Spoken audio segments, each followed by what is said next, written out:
Section 3, all about practical Christian life.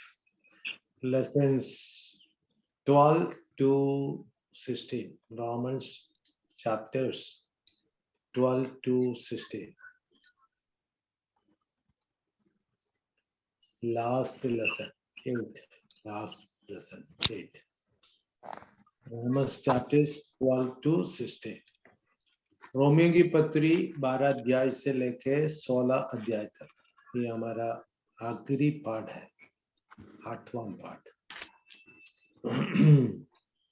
और वैसे आज हमारा आखिरी क्लास भी होगा, ये आज पूरा कवर करेंगे हम लोग।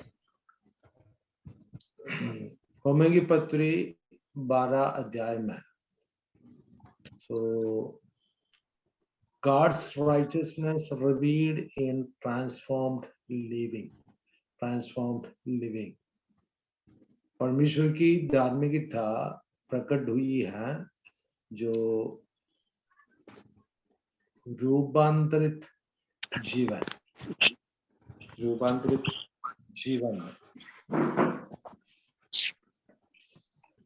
ദൈവത്തിന്റെ നീതി ഇവിടെ രൂപാന്തരപ്പെട്ട ജീവിതത്തിൽ വെളിപ്പെട്ടിരിക്കുന്നു. രൂപാന്തരപ്പെട്ട ജീവിതത്തിൽ ദൈവത്തിന്റെ നീതി വെളിപ്പെട്ടിരിക്കുന്നു. God's righteousness revealed in transformed living.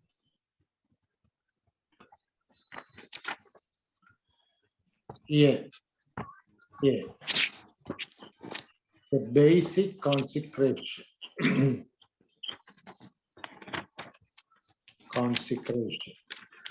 The basic consecration.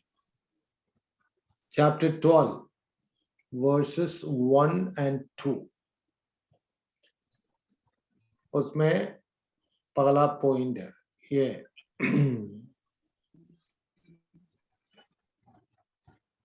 हमारा समर्पण।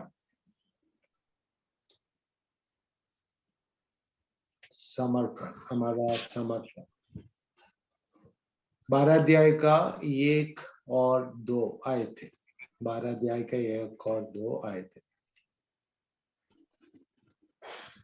So here Paul urges us to offer our bodies as a living sacrifice to mark the start of this, that is the start of this practical session.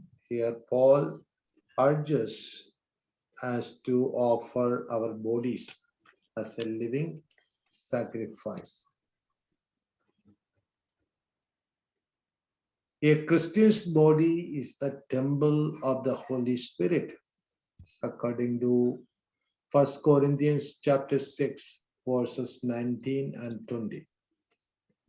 यहाँ पर पौलुस हमें उत्साहित कर रहा है कि हम अपना शरीर को परमेश्वर के लिए एक जीविता बलिदान के रूप में चढ़ाए कर गए, क्योंकि एक विश्वासी का शरीर वो है पवित्र आत्मा का मंदिर है।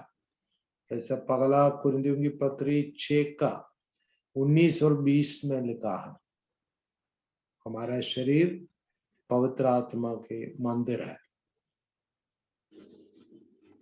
An offering of a believer, that is offering of his life to God, represents a complete change in lifestyle.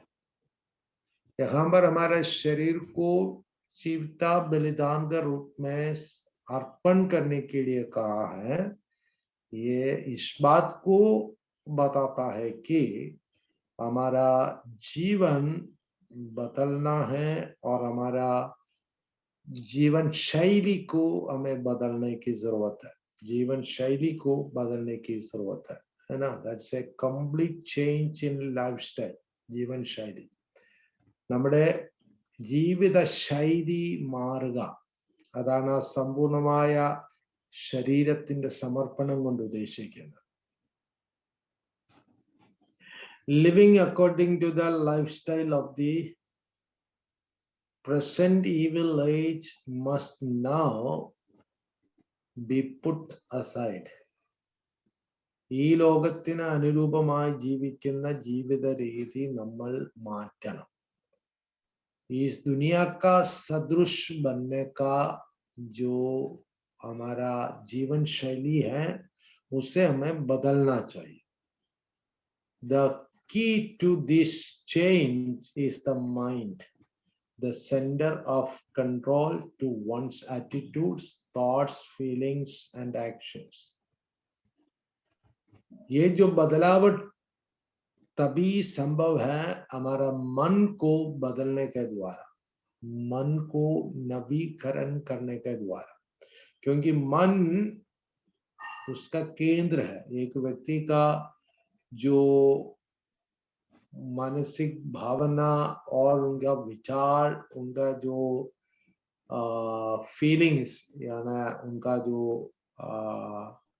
विचारों का और उनका कर्मों का सबका केंद्र है मन. इसलिए मन में एक परिवर्तन लाना है, मन में परिवर्तन लाना है.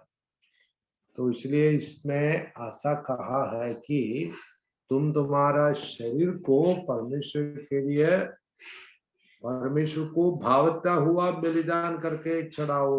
यही तुम्हारी आत्मिक सेवा है. इस संसार के सदृश ना बनो, परंतु तुम्हारे मन के नए हो जाने से तुम्हारा चाल चलन भी बदलता जाए, मतलब तुम्हारा जीवन बदलता जाए, जिससे तुम परमेश्वर की भली और भवती और सिद्ध इच्छा अनुभव से मालूम करते रहोगे.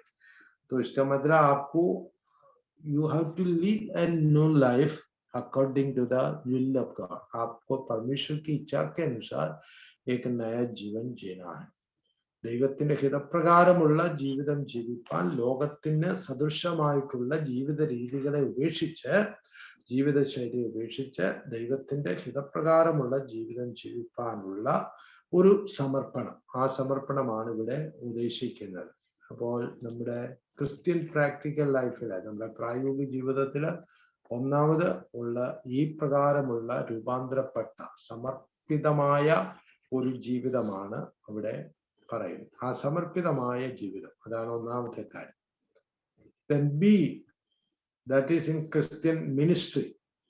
Christian ministry. B, second point B, in Christian ministry. 12 अध्याय का 3 से 8 तक, chapter 12 verses from 3 to 8. 12 अध्याय का 3 से 8 तक जो हमारा सेवकाई में जो समर्पण की जरूरत है और रूपांतर को करें. A believer's consecration to God and his transformed lifestyle is demonstrated in exercising his spiritual gifts in the body of Christ. एक विश्वासी का समर्पित जीवन यहाँ पर प्रकट होता है और उनका जो जीवन जो बदल गया, उनका चाल चलन बदल गया, वो यहाँ पर प्रकट होता है कि यहाँ पर वो अपना आत्मिक वरदानों को प्रभु की शरीर जो अर्थात कलीसिया में उसका इस्तेमाल करते समय ये जो समर्पण प्रकट हो जाता है. तो किस तरह से हमारा आत्मिक वरदानों को हमें इस्तेमाल करना चाहिए करके यहाँ पर बताया जाता है.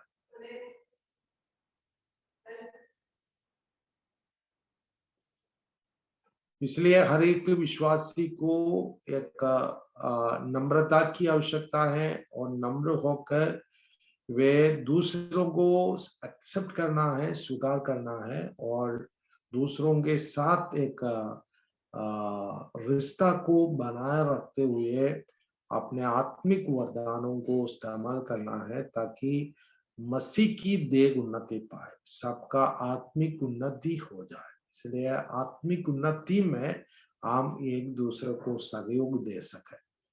इसलिए इन आत्मिक वरदानों को पहचाना है और उससे इस्तेमाल भी करना चाहिए और पूरी नम्रता के साथ इस्तेमाल करना चाहिए। तो इसलिए अखाम्बर हमें बताता है, तो कहता है कि जैसा कि हर एक को समझना चाहिए वैसा एक को समझना है, उससे बढ़कर कोई भी अपने आप को ना समझे, मतलब किसी तरह का घमंड उस व्यक्ति में ना हो, पर नम्रता उस व्यक्ति में पाया जाए। उसके बाद कहता है, और पैसा जैसा परमेश्वर हर एक को विश्वास परिणाम के अनुसार बांट दिया है, वैसा ही सुबुद्धि के साथ अपने को समझे कर दे। फिर उसके बाद कहता है, क्योंकि जैसे हमारी एक देह में बहुत से अंग है और सब अंगों का एक ही सा काम नहीं, वैसा ही हम जो बहुत है मसीह में एक देह होकर आपस में एक दूसरे के अंग है, इसलिए हम एक दूसरे को अपना अंग समझकर अंगीकार करना और साथ देना।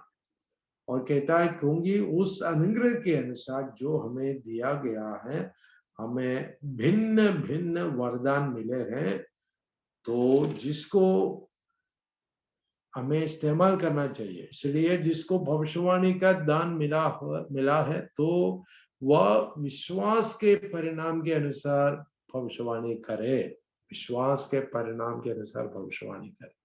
यहाँ पर भविष्यवाणी जो बताया है वो उसके बारे में नहीं है, जैसे आजकल लोग समझते हैं किसी के ऊपर हाथ रखकर कुछ अन्य भाषा कहकर कुछ भविष्यवाणी के रूप में कहते हैं, उसके विषय में नहीं है। ठीक है, ये परमेश्वर का वचन का प्रकाशन पाकर परमेश्वर का वचन लोगों को बताने के विषय में है। ठीक है, और भविष्यवाणी का दान वो विश्वास के परिणाम के अनुसार वो भविष्यवाणी करे। यदि सेवा करने का दान मिला हो तो सेवा में लगा रहे, क्योंकि किसी को सेवा करने का वरदान है, किसी को वचन की सेवा करने का वरदान है, और लिखा है किसी को कोई सिखाने वाला है, तो कोई हो सकता है कि उपदेश देने वाला, और कोई दान देने वाला है, दान देने वाला उधारदार से दे दे क्योंकि उनके पास परमेश्वर दे रखा है, और जो अगुवाई करने वाला है और कुछ दया करने वाला होगा, कि मतलब उनकी बुलाहट ऐसा है, उनको वरदान ऐसा है, वो दया आती है उनके दिल में जल्द, और ताकि जो पीड़ित लोगों पर वो दया प्रकट करते हैं। तो जो भी वरदान है, इसलिए मिलजुल के उन वरदानों को हमें इस्तेमाल करना चाहिए। तो अगुवाई करने वाले को प्रोत्साहित करना चाहिए, वो अगुवाई करे, और उपदेश देने वालों को प्रोत्साहित करना है ताकि उपदेश दे सके, सिखाने वालों को प्रोत्साहित करे ताकि वो सिखा सके। इसलिए हम एक दूसरे की सेवकाई के लिए कभी रुकावट ना बने, हम एक दूसरों को प्रोत्साहित करें, लेकिन अपना वरदान भी समझकर अपने वरदान को भी इस्तेमाल करें। इस तरह हम मसीह की देह की उन्नति के लिए काम करें करके यहाँ पर बताया। और अब जो सी in social relationships, that is chapter 12 verses from 9 to 21, 12 अध्याय का 9 से लेकर 21 तक जो आयत में, और तीसरा पॉइंट बताया वो है कि सोशल रिलेशनशिप, मतलब सबके साथ हमारा जो रिलेशन, जो हमारा रिश्ता को बनाए रखने में है, सबके साथ हमारा रिश्ता को बनाए रखने में, वो 9 से लेकर 21 तक जो आयत है, तो वहां पे हमें बताया है प्रेम निष्कपट हो, है ना, बुराई से घृणा करो, भलाई में लगे रहो, भाईचारे का प्रेम से एक दूसरे से स्नेह रखो, और परस्पर आदर करो, है ना।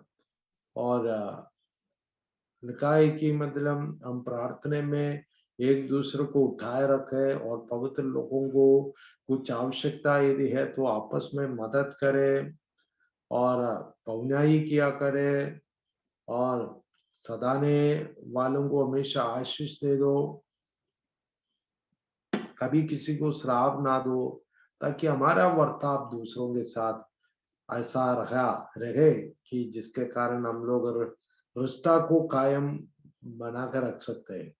और लिखा है आनंद करने वालों के साथ आनंद करो, रोने वालों के साथ रो, आपस में एक मन रखो, कोई भी अभिमानी ना हो, परंतु दिनों के साथ संगति रखने वाला बने। अपनी दृष्टि में कोई भी अपने आप को बुद्धिमान ना समझे, बुराई के बदले कोई बुराई ना करे, और इस तरह के एक मानसिक रवैया को अपनाते हुए परस्पर एक बहुत अच्छा रिलेशन, बहुत अच्छा रिश्ता को बनाए रखने के लिए कहा है। और कोई बुराई किया तो उनके बदले बुराई ना करो, हमेशा भलाई से ही बुराई को जीतने की कोशिश करो। हमेशा एक विश्वासी होने के नाते हम लोग भलाई से ही बुराई को जीतने वाला रहे, बुराई के बदले कभी बुराई ना सोचे, बुराई ना करे, वरन भलाई ही सोचे, भलाई करने के द्वारा बुराई को जीतने वाला बने, ताकि बुराई को हमारा मध्य में से हम लोग हटा सके। इस तरह एक मनोभाव रखते हुए, मानसिक रवैया रखते हुए एक दूसरे के साथ यदि मिलकर रहेंगे तो यही परमेश्वर की इच्छा है करके ये हमें बताता है। ठीक है, उसके बाद फिर नेक्स्ट अध्याय में जाते हैं, 13 अध्याय में जाता है ना। वहां पे जो पॉइंट नंबर डी आप देख सकते हैं, इन रिलेशन टू अथॉरिटी, अधिकार में जो लोग पाए जाते हैं उनके साथ हमारा रिश्ता कैसा होना चाहिए करके अध्याय 13 का 1 से लेकर 7 तक जो आयत हमें बताता है। In relation to authority, authority के साथ हमारा रिलेशनशिप कैसा होना चाहिए करके वहां हमें कहता है कि देखो, हर एक व्यक्ति शासकीय अधिकारियों के अधीन रहे करके, क्योंकि कोई अधिकार ऐसा नहीं जो परमेश्वर की ओर से न हो, और जो अधिकार है वे परमेश्वर के टकराए हुए है। इसलिए इस अधिकार का अधीन रखना हमारे प्रति परमेश्वर की इच्छा है। इसलिए जो कोई अधिकार का विरोध करता है वह परमेश्वर का विरोध कर या सामना करता है, और ये गंभीरता से हर एक को सोचना चाहिए। इसलिए हमारा अधिकारियों का आलोचना ना करें, अधिकारियों के विरुद्ध में गुड़गुड़ाना नहीं, लेकिन उनके लिए हम प्रार्थना करें और उनको आशीष दे दें और हमेशा उनका अधीन रहने की कोशिश करें। और इसलिए उनके अधिकारियों का अधीन रखने के लिए रखा है, क्योंकि अधिकारियों को परमेश्वर ने इसलिए रखा क्योंकि वह तेरी भलाई के लिए परमेश्वर का सेवक है कहता है। परंतु यदि तुम बुराई करे तो डर, क्योंकि वह तलवार वर्त लिए हुए नहीं है। मतलब अधिकारी बुराई को रोकने के लिए है और हमारी भलाई के लिए रखा गया है। और ये तो जरूर है कि ये अभी तो भ्रष्टता बहुत ज्यादा है, अधिकारी लोग भी भ्रष्ट होते जरूर है, लेकिन हमें भ्रष्ट नहीं होने का है, हमें बुराई में नहीं चले जाने का, हमें परमेश्वर के राहों पर हमें चलते रहना है और हमारा अधिकारियों का आदर करना, उनके लिए प्रार्थना करना चाहिए। और जब तक हम बुराई नहीं करते, हम गलत नहीं करते, हमें डरने की कोई जरूरत नहीं है। और सीधे मार्ग पर चलने वाला पूरी हिम्मत के साथ चल सकता है।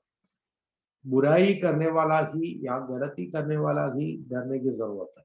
चोर को पूरी से डरने की जरूरत है, अन्यथा आपको डरने की जरूरत नहीं। जब आप कानून को उल्लंघन करते हैं तब डरने की जरूरत है। ट्रैफिक रूल्स यदि आप पालन करते हो तो आपको डरने की कोई जरूरत नहीं है। ट्रैफिक रूल जब पालन नहीं करते हैं तब आपको यदि कोई चेकिंग होता है तब डरने की जरूरत है। तो हम अपने जीवन को संभाल कर रखेंगे तो हमें डरने की जरूरत नहीं है। इसलिए अधिकारियों का आलोचना करने की जरूरत नहीं, गुड़गुड़ाने की जरूरत नहीं। हम उनके लिए प्रार्थना करें, हमेशा पालन करें और नियम का पालन करने में हम लोग हमेशा ध्यान दे दें। ये बात हमें समझना चाहिए। Then point number E, in relation to the law, that is chapter 8, verse 1 to 10. In relation to the law, व्यवस्था के विषय में, व्यवस्था के विषय में, in relation to the law, व्यवस्था के साथ हमारा संबंध, व्यवस्था के साथ हमारा संबंध,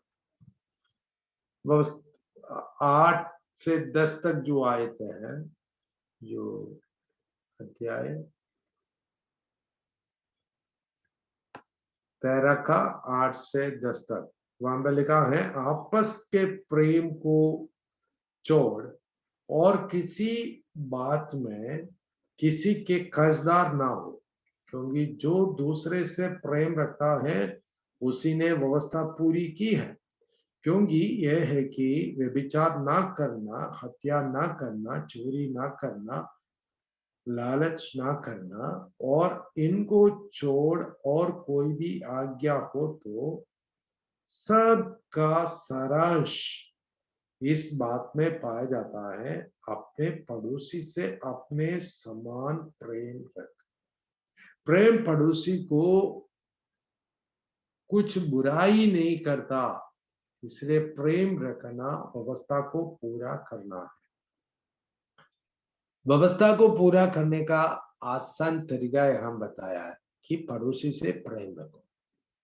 पड़ोसी से प्रेम रखने के लिए ही यह सारी बातें हमें बताया है, जैसे कि हत्या ना करो, विचार ना करो, झूठी साक्षी ना दो, ना तो लालच ना करो, यह सब जो है। यदि प्रेम रखते हैं, पड़ोसी से प्रेम रखते हैं तो फिर कभी भी विचार में नहीं गिरोगे। पड़ोसी से प्रेम रखोगे, चोरी नहीं करोगे। पड़ोसी से प्रेम करोगे, हत्या ना करोगे, ईर्ष्या ना करोगे। तो यह सब प्रेम के अभाव के कारण होता है, इसलिए प्रेम करना। तो नए नियम में हमको प्रेम का अर्थ समझ में आया, क्योंकि प्रभु यीशु मसीह ने हमें बताया कि प्रेम करना क्या होता है। वो क्रूस पर उस प्रेम को हमें प्रकट करके दिया। प्रेम करने का मतलब क्या होता है हमें पता है। इसलिए यीशु मसीह से जो प्रेम करना सीखा है और यीशु का प्रेम को जो अपने जीवन में ग्रहण किया है, वो उस बात के लिए सक्षम बन जाता है प्रेम करने में। और इस तरह से जब हम प्रेम करोगे तो अपने आप यह व्यवस्था पूरी की जाती है, अपने आप व्यवस्था का पालन हम लोग करेंगे। इसलिए पॉइंट नंबर 1, उसमें 3 बातें पाई जाती है। Number 1, love is an unpaid debt. Love is an unpaid debt, मतलब प्यार ऐसी एक चीज है जो कभी पेड नहीं होता है, अनपेड होता है ना। कभी उसका कर्ज पूरा नहीं चुका सकता है, वो कर्ज पूरा नहीं चुका सकता। इसलिए हम एक दूसरे से कर्जदार रहना मात्र एक ही बात में, प्रेम रखने में, प्रेम रखने। वो हमें एक दूसरे के साथ जोड़ कर रखता है, क्योंकि हम उसका कर्जदार है, क्योंकि वो मुझसे प्यार करता है। मैं किससे प्यार करता हूँ, वो मेरा कर्जदार है। हम एक दूसरे को ऐसा जोड़ कर रखते हैं, इसलिए प्रेम ये कभी ना चुकाने वाला एक कर्ज है। Love is an unpaid debt. Okay. Then B, love is the fulfillment of the law. यह व्यवस्था को पूरा करना होता है। प्रेम करना व्यवस्था का पूरा करना होता है, क्योंकि प्रेम करने वाला चोरी नहीं करेगा, व्यभिचार नहीं करेगा, दूसरे के कोई चीजों को लालच नहीं करेगा, झूठी साक्षी नहीं देगा। प्रेम करने वाला है ना, अपने माता पिता का आदर करेगा। यदि उसे प्रेम करेंगे तो यदि प्रेम करने के द्वारा ये व्यवस्था पूरा होता है, इसलिए प्रेम करना व्यवस्था को पूरा करना ही है। इसलिए love is the fulfilment of the love. Third thing, love does no harm to its neighbour. प्रेम कभी भी अपना पड़ोसी को कोई भी बुराई नहीं करता, कोई नुकसान नहीं पहुंचाता। प्रेम कभी भी अपने पड़ोसी का कोई बुराई नहीं करता, मतलब उनको कोई नुकसान नहीं पहुंचाता। Love does no harm to its neighbour, पड़ोसी का किसी तरह का कोई बुराई नहीं करता। इसलिए जब हम प्रेम करते हैं तो परमेश्वर की व्यवस्था हम पूरा कर देता है, और इसलिए प्रेम का कर्जदार बनकर उस रिश्ता को बना रखते हुए चलने के लिए कहता है। ओके, आप next point F, in light of the future, in light of the future, भविष्य के संबंधित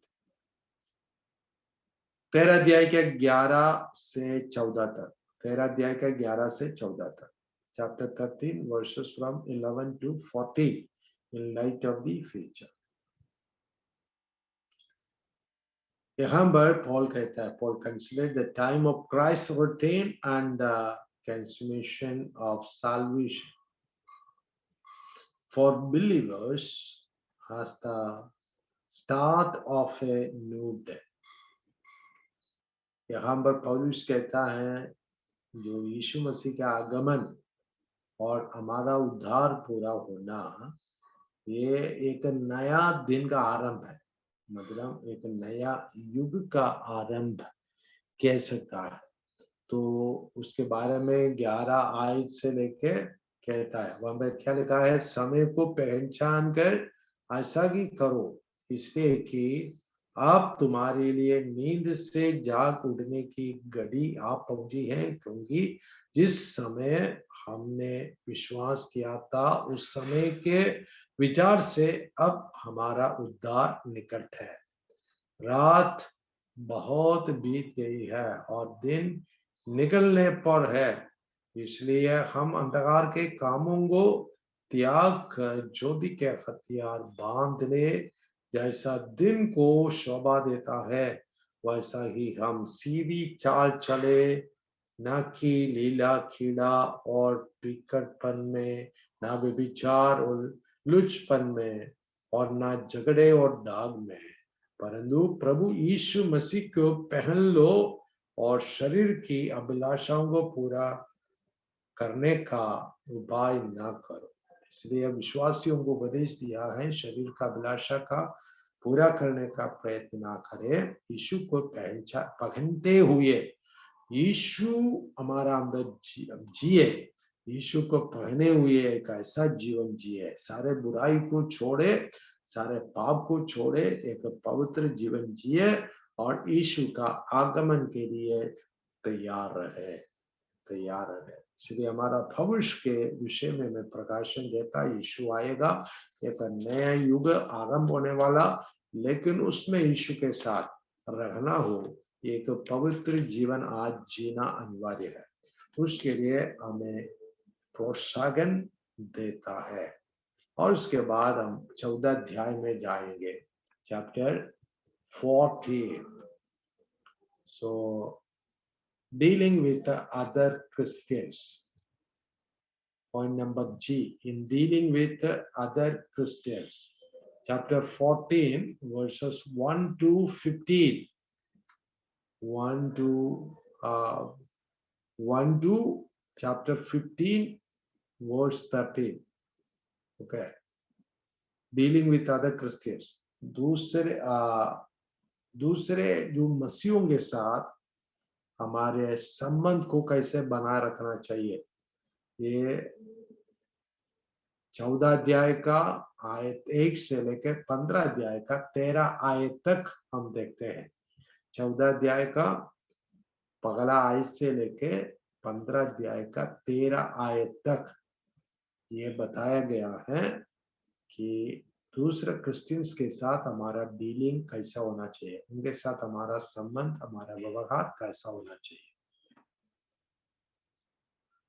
और उसमें नंबर 1 सबसे पहली बात, ओके, विदाउट जजिंग। कभी भी हम लोग दूसरे क्रिश्चियंस के साथ हम लोग बिना दोष लगाने का मन के साथ हमारा व्यवहार होना चाहिए। विदाउट जजिंग, है ना। दोष, बिना दोष लगाने का मन, बिना दोष लगाने वाले होना चाहिए, बिना दोष लगाने वाले मन के साथ उनसे व्यवहार करना चाहिए। क्योंकि Christians are at different levels of spiritual maturity. मसीह लोग यानी प्रभु के लोग जो है अलग अलग लेवल पर होगा उनका आत्मिक परिपक्वता, उनका क्रिश्चियन मैच्योरिटी का लेवल भिन्न हो सकता है। सब लोग एक ही लेवल का नहीं, अलग अलग पृष्ठभूमि से वे लोग आए हैं, इसलिए वो भिन्न पृष्ठभूमि से आए हैं, इसलिए उनका स्पिरिचुअलिटी का लेवल, उनका मैच्योरिटी का लेवल भिन्न हो सकता है।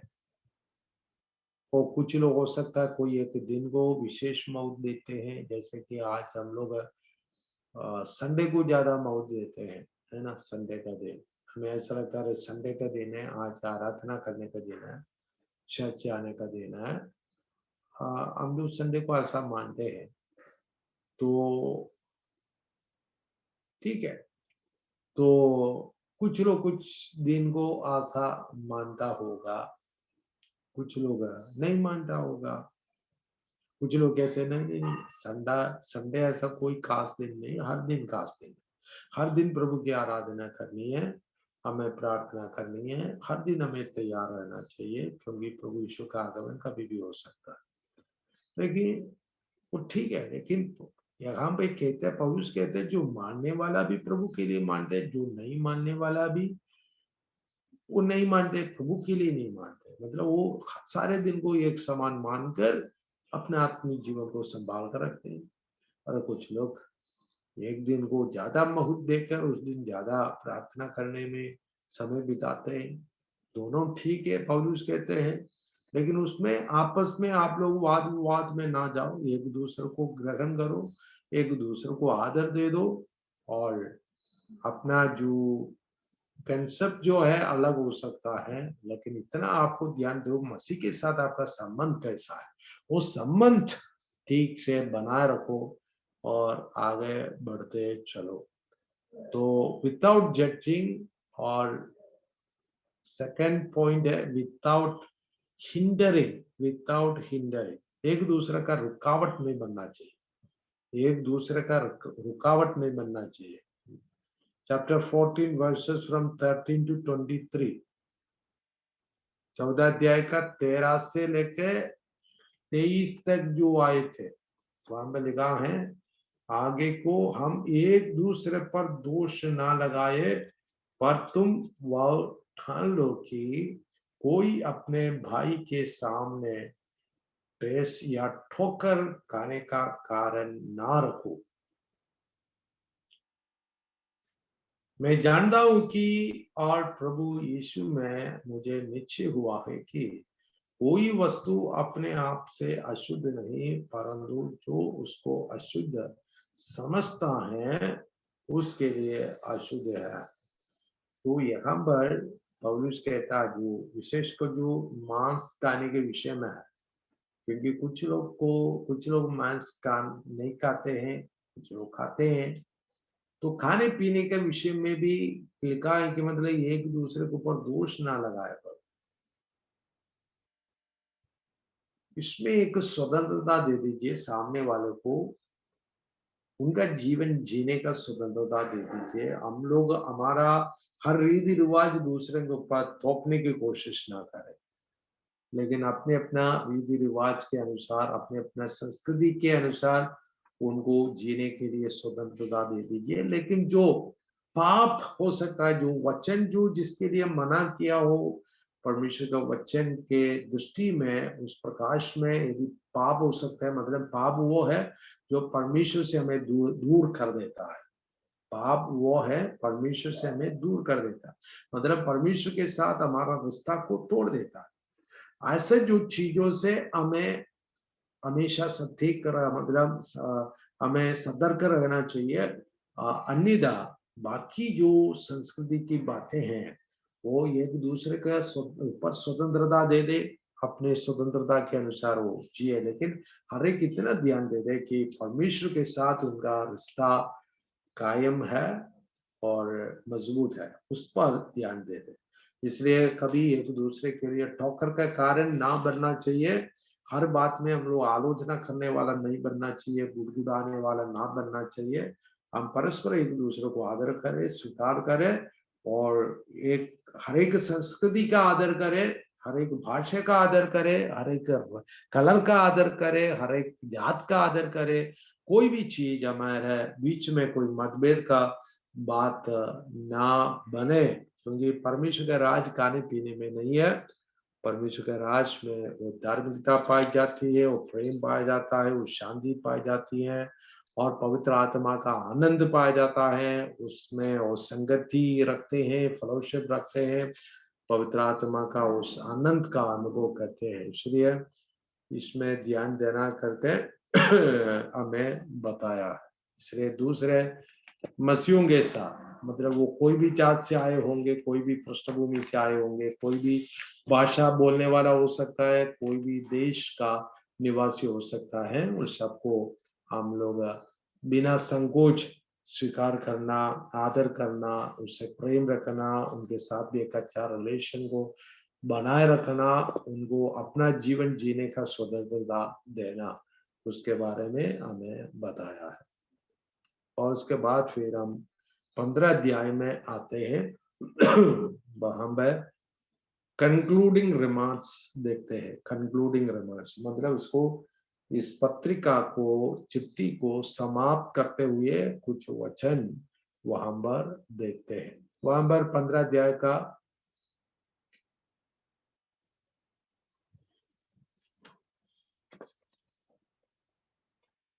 15 अध्याय में 15 अध्याय का शुरू से हम लोग क्या कहते हैं, शुरू में हम लोग देखते हैं कि सिमिलिट्यूड्स ऑफ क्राइस्ट। 15 अध्याय का 1 से 13 तक हमें प्रोत्साहित किया प्रभु यीशु मसीह का अनुकरण करने के लिए, है ना, दूसरों की उन्नति करो करके। 15 का 1 से लेकर 13 तक यदि आप पढ़ेंगे, वहां पर आप देखते हैं, हम बलवानों को चाहिए कि निर्बलों की निर्बलताओं को सहे और ना कि अपने आप को प्रसन्न करे। हमें से हर एक अपने पड़ोसी को उसकी भलाई के लिए प्रसन्न करे कि उसको उन्नति हो, क्योंकि मसीह ने अपने आप को प्रसन्न नहीं किया, पर जैसा लिखा है, तेरे निंदकों की निंदा मुझ पर आ पड़ी। जितनी बातें पहले से लिखी गई वे हमारी ही शिक्षा के लिए लिखी गई है कि हम धीरज और पवित्र शास्त्र के प्रोत्साहन द्वारा आशा रखे। धीरज और शांति का दाता परमेश्वर तुम्हें ये वरदान दे कि मसीह यीशु के अनुसार आपस में एक मन रहो। मसीह यीशु के अनुसार आपस में एक मन रहो, ताकि तुम एक मन और एक स्वर में हमारे प्रभु यीशु मसीह के पिता परमेश्वर की स्तुति करो। इसलिए हम एक मन के रहे और एक ही स्वर में परमेश्वर पिता की स्तुति कर सके।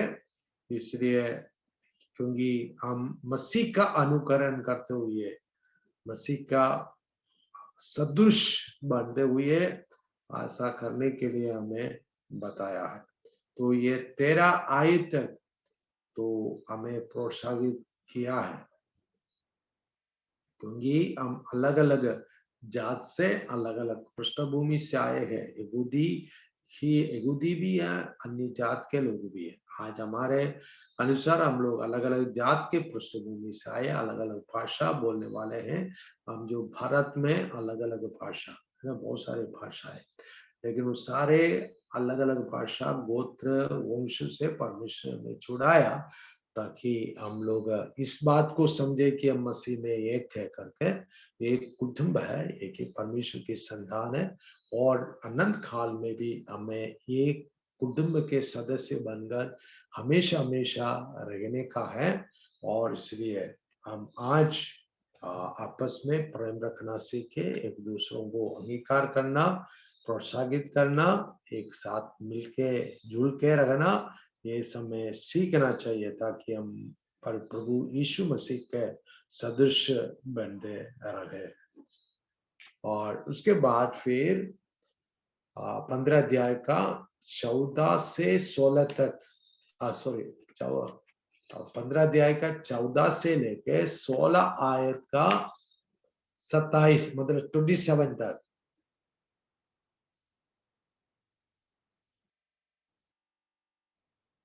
27 तक कंक्लूडिंग रिमार्क्स दिया है। कंक्लूडिंग रिमार्क्स मतलब उस चिट्ठी को समाप्त करने का वचन दिया है, समाप्त करने का।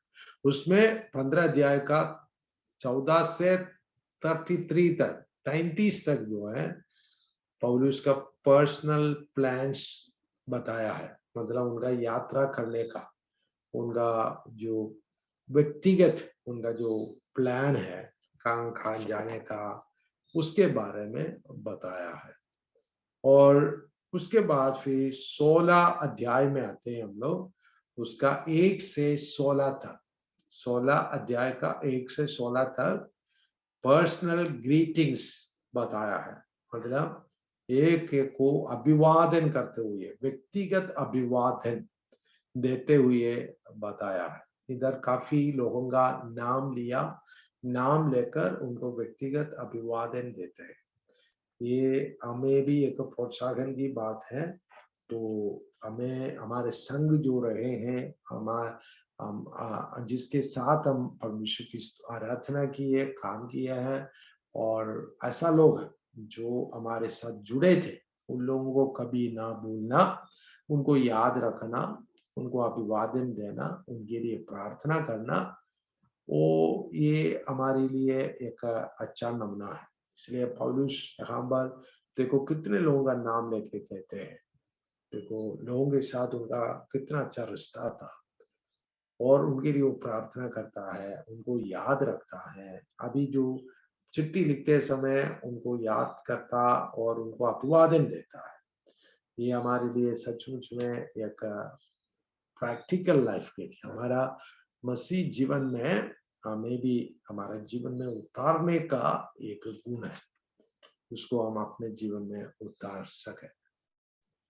पौलुस अपने जीवन में जो लोग उनकी सेवकाई में मदद की है, जो लोग जुड़े थे, जिन लोगों की संगति में रहे, उन लोगों का नाम को लेके अभिवादन देते हैं। इसलिए प्रियो, हम भी जिन लोगों की संगति में रहे हैं, जिनसे सीखे हैं, जो लोग प्रभु में हमें लाए हैं, तो प्रभु के साथ संगति में किसी के साथ हम रहे हैं, ये सब हमारा ध्यान में रहे, हमेशा हमारा लोगों को हम याद रखें, कभी भूलना नहीं। क्योंकि कभी कभी हम नौकरी के लिए एक जगह छोड़कर दूसरे जगह जाना है, कभी कभी हम लोग एक दूसरे से शिफ्ट हो जाते हैं दूसरा जगह पर, लेकिन हम एक दूसरों को भूलना नहीं, प्रार्थना में उठाए रखे, और जब भी हो सकता है उनको यदि फोन कर सकते तो फोन करें, कभी कभी मतलब ऐसा याद किया करें, ऐसा मसीह प्रेम को हम एक दूसरे के साथ बांटते रहे। ये काफी एक अनिवार्य बात है, ऐसा मसीह के प्रेम में बना रहना एक बहुत ही उचित बात है। इसलिए सबको अभिवादन देने के बाद फिर 16 अध्याय का 17 से लेके 27 तक, 27 लास्ट आयत है ना, 17 से लेके 27 तक, वो आयत में कुछ फाइनल वर्ड्स पौलुस कहता है ना, आखिरी कुछ शब्द, अंत में कुछ शब्द वो कह के ये चिट्ठी को समाप्त करते हैं, और आखिरी कुछ निर्देश हो देता है उनको, है ना। और 17 से, अब हे भाइयों, मैं तुमसे विनती करता हूं कि जो लोग उस शिक्षा के विपरीत जो तुमने पाई है, फूट डालने और ठोकर खिलाने का कारण होते हैं, उन्हें ताड़ लिया करो और उनसे दूर रहो। क्योंकि हमें ये मसीह जीवन में बहुत ही सतर्क रहना चाहिए। सबके साथ हमें प्रेम रहना चाहिए, लेकिन साथ साथ हमारा जीवन को हमें बचाना चाहिए। जिन लोगों के साथ संगति रखने के द्वारा हम लोग गलत हो सकते हैं, गलत उपदेश देने वाला लोग, गलत शिक्षा देने वाला लोग, उन लोगों से थोड़ा दूर रखना। दूर रखने का मतलब ये नहीं कि मतलब उनसे हम वायर रखे, ऐसा नहीं। हाय हाय तो करो, बाकी जैसे संसार के अन्य लोगों के साथ हमारा रिलेशन रहता है वैसा रिलेशन रखो, लेकिन आत्मिक संगति नहीं रखना है।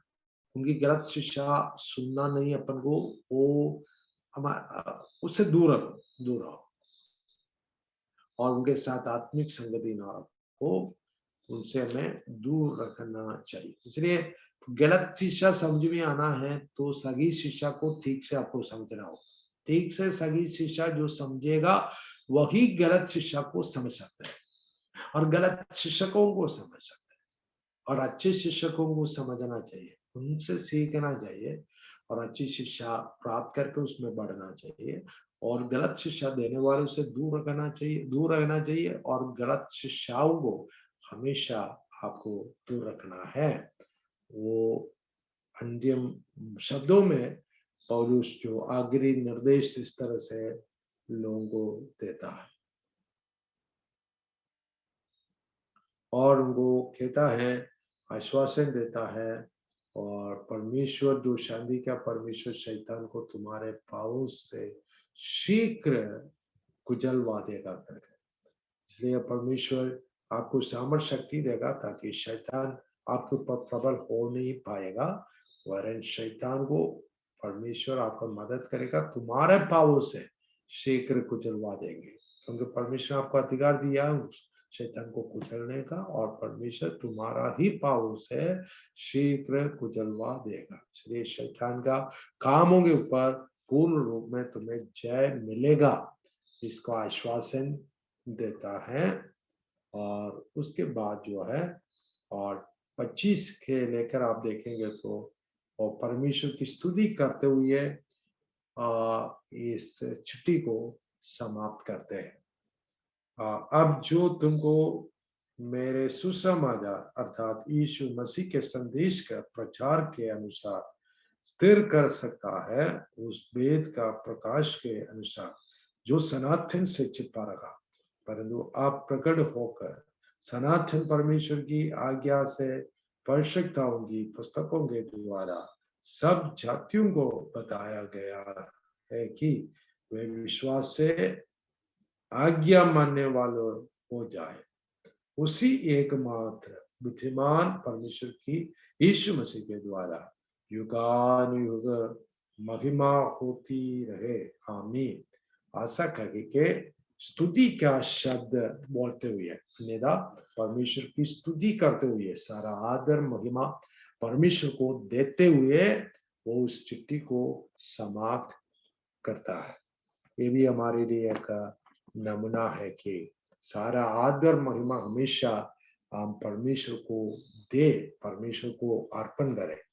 हमारा जीवन ऐसा हम लोग अंत कर सके, पूरी महिमा परमेश्वर को देकर। एक एक दिन हम ऐसा अंत कर सके, पूरी महिमा परमेश्वर को देकर। किसी से भी जब आप बात करते हो, उस बातचीत को ऐसा अंत कर सके, परमेश्वर को स्तुति महिमा देते हुए। जो भी काम आप करते हो, आप ऐसा अंत कर सके, परमेश्वर को स्तुति महिमा करते हुए। जैसा कि पौलुस ने वो चिट्ठी को अंत किया, परमेश्वर को स्तुति महिमा करते हुए। ऐसा हमारा जीवन ही ऐसा ये जीवन शैली रहे, ताकि ये जीवन भी हम लोग अंत में परमेश्वर की स्तुति करते हुए हम लोग अंत कर सके। Praise the Lord. परमेश्वर आप लोगों को महिमा आशीष दे, और ये रोमियो की पत्री को एक आशा जल्दी में हम लोग उसको थोड़ा सा समझने की कोशिश किया। आप उसके ऊपर और आप विचार करते रहे। ये जो नोट में आप लोगों को भेजूंगा, ताकि उस नोट के सहारा लेकर और भी उन बातों को समझने की कोशिश करें, सीखने की कोशिश करें। और आप लोगों के साथ जो समय परमेश्वर ने मुझे दिया, उसके लिए मैं परमेश्वर पिता का धन्यवाद देता हूँ। और साथ साथ जो है मुझे जो अवसर दिया, जो पास्टर जॉनसन और पास्टर फिन्नी और मतलब सदवेरा जो थियोलॉजिकल जो सेमिनारी का जो जितने फैकल्टी हैं और रजिस्ट्रार और हर एक से मैं आभारी हूँ और मैं सबको धन्यवाद कहना चाहता हूँ। और आप जितने लोग क्लास को अटेंड किया सबके प्रति मैं परमेश्वर का धन्यवाद देता हूँ। और जो संगति प्रभु ने हमें दी और काफी अच्छा रहा और आप लोगों के साथ अच्छा समय दिया। परमेश्वर पिता आप सबको बहुत ऐसे आशीष दे और आपको परमेश्वर अपनी महिमा के लिए इस्तेमाल करे, ये मेरी प्रार्थना और कामना है। और कभी परमेश्वर चाहे तो हम एक दूसरे से मिलेंगे, मिलकर परमेश्वर पिता का धन्यवाद कर पाएंगे। हमारा प्रभु यीशु मसीह जल्द आने वाला है। प्रभु का आगमन के लिए हम लोग तैयार रहें और जहां कहाँ प्रभु मुझे और आपको रखा है वहां प्रभु की सेवा में हम लोग आगे बढ़ते चले, आत्माओं को जीते, परमेश्वर का राज का निर्माण करे। परमेश्वर हर एक को अपने आत्मा के द्वारा इस्तेमाल करे। प्रभु आप सबको आशीषित करे। आइए हम लोग प्रार्थना में जाएंगे। परमेश्वर पिता धन्यवाद देते हैं आज आपके बच्चों के साथ एक अच्छी संगति आपने दिया। रोमियों की पत्री तो खुदावंद जल्दबाजी में खुदावंद आशा सीखने का एक अवसर आपने दिया। जितने लोग क्लास को अटेंड किए पिता उन सब के लिए आशीष का कारण रहे। आगे भी खुदा ये नोट के माध्यम से उस सहारा लेकर जब वो सीखेंगे पिता उनको और आशीषित आप करे और सीखने के लिए कृपा दे, समझने के लिए अनुग्रह दे। और प्यारे पिता होने पाए प्रत्येक व्यक्ति का जीवन आपके नाम की महिमा का कारण रहे। प्रत्येक को आप अपनी महिमा के लिए इस्तेमाल करें, आत्माओं को जीतने के लिए इस्तेमाल करें, सुसमाचार प्रचार करने के लिए इस्तेमाल करें। परमेश्वर सबको आशीषित कर और आपके उस पवित्र लघु में सबको चिपका कर रखना और आपके आगमन के लिए हम सबको तैयार करना। प्रभु जी हम पास्टर जॉनसन के लिए प्रार्थना करते हैं, पास्टर फिन्नी के लिए प्रार्थना करते हैं, सिस्टर बिन्सी के लिए और जितने भी लोग खुदावंद जिसके पीछे काम कर रहे थे सबके लिए धन्यवाद देते हैं। उनका दर्शन के लिए धन्यवाद देते हैं। पिता जो अच्छा काम पिता आपने आरंभ किया उसे आप पूरा करोगे और परमेश्वर उसमें जितने लोग जुड़े थे प्रत्येक व्यक्ति को आशीषित करना। प्यारा पिता आशीषित करना। इस प्रभु जी बाइबल स्कूल को कॉलेज को आशीषित करना, सेवा को और आगे बढ़ाने के लिए उन्हें इस्तेमाल करना। परमेश्वर हमारी प्रार्थना को सुनने के लिए धन्यवाद देते। सारा आदर महिमा प्रशंसा पिता हम आपको देते हैं। प्रभु यीशु के नाम से मांगते हैं पिता, आमीन आमीन।